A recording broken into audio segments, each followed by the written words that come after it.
Happy Beat Borp holidays. Hi, I'm Ken Ray, welcoming you into episode 210 of The Checklist, brought to you by SecureMac. Raindrops on roses, whiskers on kittens, an internet-connected coffee grinder. If stuff that has an app for that is on your favorite things list, this is an episode for you. First half of the show, we'll talk about safely buying Internet of Things things, and second half, why no Internet of Things may be safe. Is that overstating the issue? Find out on this edition of The Checklist, brought to you by SecureMac.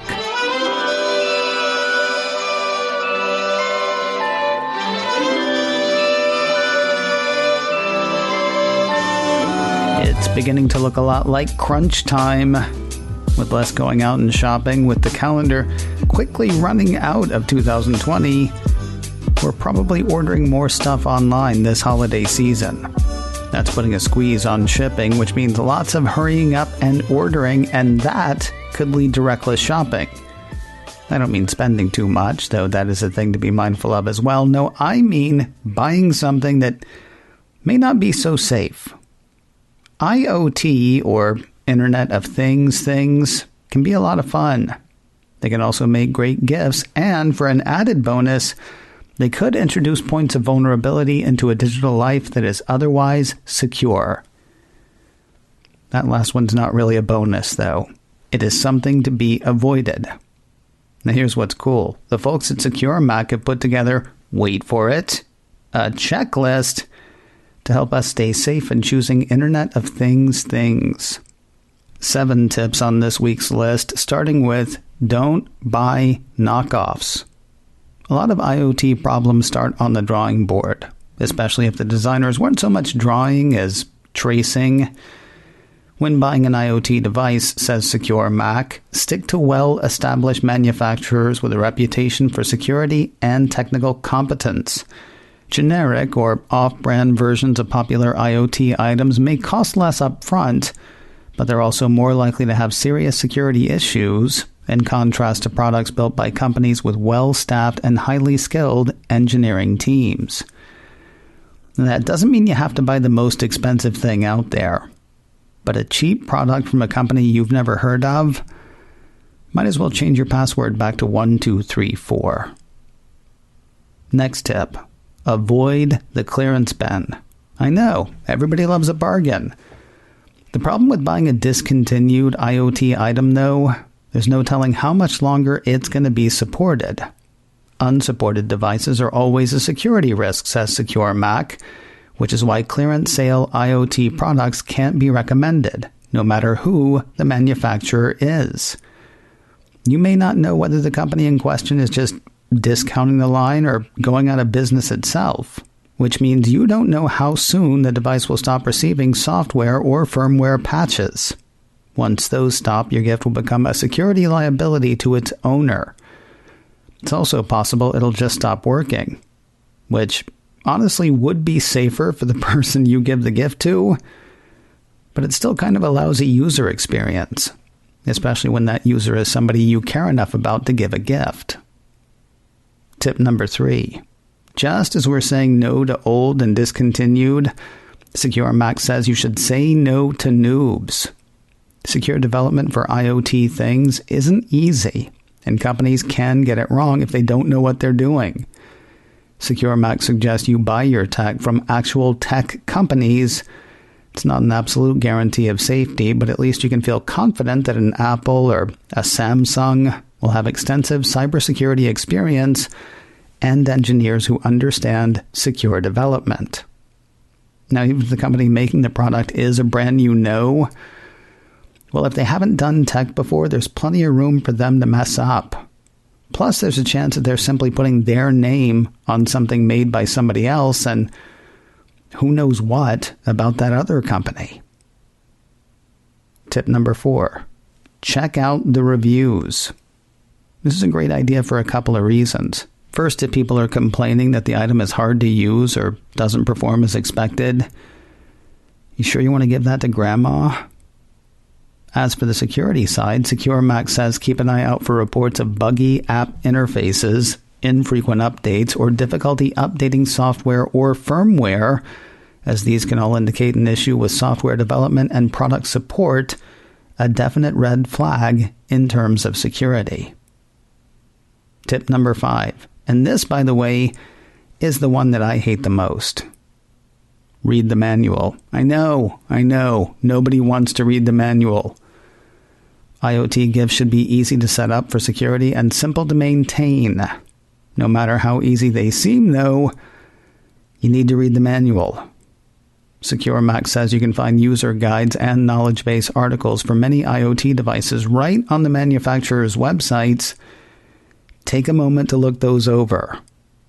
You want to make sure that performing tasks like changing default usernames and passwords, enabling automatic updates, basic security stuff.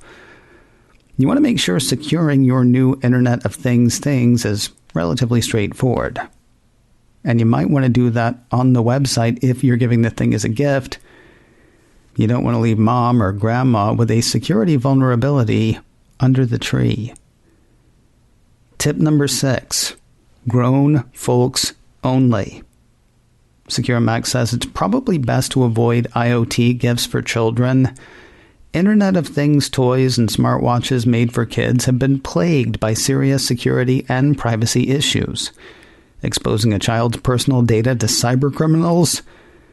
Yeah, that's something you don't want to do. Now that said, STEAM gifts, that's STEAM, science, technology, engineering, art, and math, STEAM gifts can be good. They can open up serious tech interest and learning for kids who may not otherwise get exposure to those things. If you're looking for safe, fun, educational gifts to help inspire a love of technology in children, SecureMac says consider an iPad-compatible learning kit like Osmo or a Raspberry Pi kit. The computer, not the dessert. Though that can be fun too. And the last tip on our checklist, save the slip. Now this one's kind of tough. We buy gifts for people hoping that they will like them. A lot of times if they don't like something you get them, it's really not a big deal. An ugly letter opener can go in a drawer, and an ugly necklace can go in a drawer with the ugly letter opener you got them last year. Internet of Things are different. There are security and privacy issues at stake. SecureMac suggests you make sure the thing you get is returnable and save the gift receipt just in case. Coming up, a scary Internet of Things story. But first, a word about MacScan 3 from SecureMac. Chances are you're doing more with your computer this year than you have ever done with your computer before. Thanks to all the staying in and social distancing, the schooling at home, the work from home. I'm not saying you're doing anything risky with your computer, but seriously, our computers are doing more today. Today would be a terrible time to be without them. You need a good anti-malware solution. One like MacScan 3. MacScan 3 is a great defense against malicious software attacks aimed at your Mac. It's developed by SecureMac, trusted names in computer security and developers of exceptional security software for the Mac for over 20 years. MacScan 3 detects and removes Mac malware, catches keyloggers, removes tracking cookies, and provides full-range or targeted scanning, all without crowding up your hard drive or slowing down your machine. Sign up for a free 30-day trial today at securemac.com/MacScan. And once you decide to buy for less. You can take a little off your subscription to MacScan 3 with offer code CHECKLIST. Try it out first. Watch it kick those tracking cookies to the curb. Then when you're ready to buy for less with offer code CHECKLIST at securemac.com/MacScan. Right. After telling you how to hopefully safely buy Internet of Things, we're going to spend the rest of the day with a reason you may want to go for that ugly letter opener. I'm kidding. You have impeccable taste. I'm sure any letter opener you pick would be gorgeous. Researchers discover 33 vulnerabilities affecting millions of IoT smart home devices. That is the headline of an Apple Insider report that I saw this week. According to the report, cybersecurity researchers have discovered a slew of vulnerabilities included in foundational open-source software used in millions of smart home and IoT devices. The 33 vulnerabilities, disclosed by cybersecurity firm Forescout, impact 4 open-source TCP IP stacks that are used in devices created by more than 150 vendors. Together, the 33 vulnerabilities, which include 4 critical security flaws, are dubbed AMNESIA 33. Okay, that's actually a cute name. Forescout says the 33 vulnerabilities cause memory corruption. Get it? Memory? Amnesia? Yeah. Researchers say the vulnerabilities could allow attackers to compromise devices, execute malicious code, steal sensitive information, and perform denial-of-service attacks. So, cute name, serious issues. This whole thing gets really hairy, actually. First of all, we're not talking about one kind of device. Rather, we're talking about everything from consumer-facing products like remote temperature sensors and cameras, to smart plugs and office routers, to industrial control system components and healthcare appliances, according to Apple Insider. It's so potentially serious that the Cybersecurity and Infrastructure Security Agency, or CISA, has issued a bulletin advising users and manufacturers of the threat and recommending defensive measures such as removing critical infrastructure from the internet. Now, I did say potentially serious.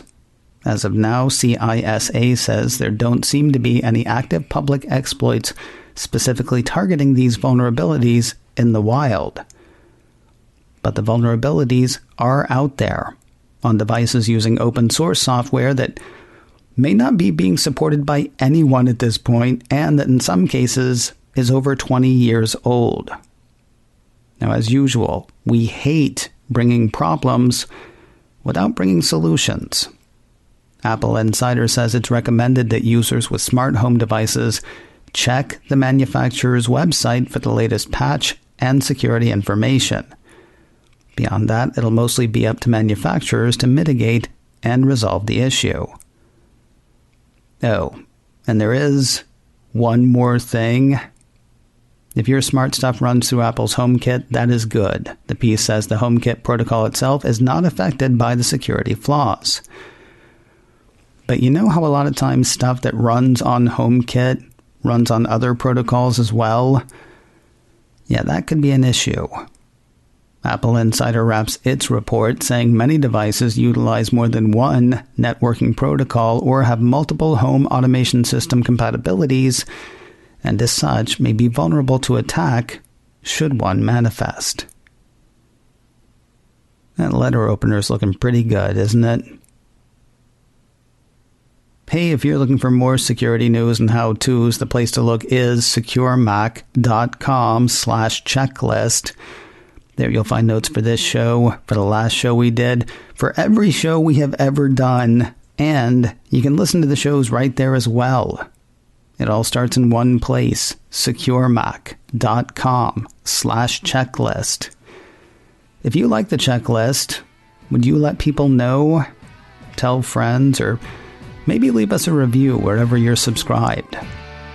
If you have a question you would like to ask or a topic you would like to hear us hit, our email address is checklist@securemac.com. That address again is checklist@securemac.com. And if you can't remember that, please do remember this. You're listening to The Checklist, brought to you by SecureMac. And we'll talk to you next week.